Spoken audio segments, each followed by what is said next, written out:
You expect service with a smile in shops, restaurants and hotels. What changes when you're 30,000 feet up in the air?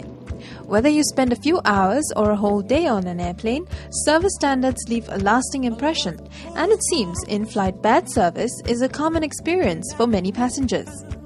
I find that, as I said, that they are not so warm up, the passengers, and everything is like you pay, you know. Of course, we understand that's what we pay for, but they are quite cold, not warm.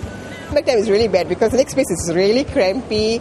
You can't get the seats back, a lot, and then no food. And suppose you're rushing to the airport, you don't have time to eat. You kind of starve all the way back home, and it's just crampy in the air. It's sometimes very stuffy. Once, a flight was cancelled in Bangkok. Yeah, but then I got to get on to the next flight. Airlines, they always overbook their seats, especially peak seasons.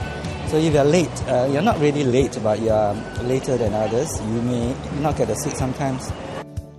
Bad service sends passengers packing and swearing never to fly with a certain airline again. The reverse is true, however, for good service. It's very difficult to impress people with the physical stuff. It's the human interaction that makes a good flight. I can still remember 2 elderly female flight attendants on a TWA flight 30 years ago because they were just friendly and they were like my mother, and the interaction was very natural. I remember that more than I remember a nice glass of wine or a free pair of slippers. Certainly, good service makes a world of a difference and even helps the airline retain customers.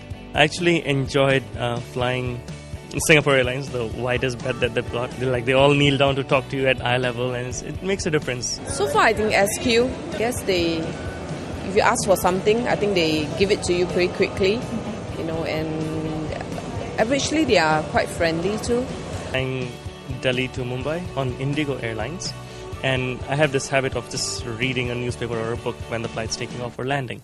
And of course, they dim the cabin lights at that time, right?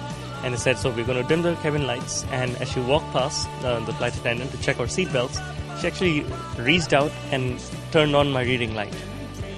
And I was like, wow, that's a very small gesture, but no one's ever done it. I've flown a lot and no one's ever done it before. This is very nice. I want to fly them again. So budget or not, good service is key to attracting and keeping customers. In the next clip, we look at the magic behind making customers stay loyal to a particular airline brand.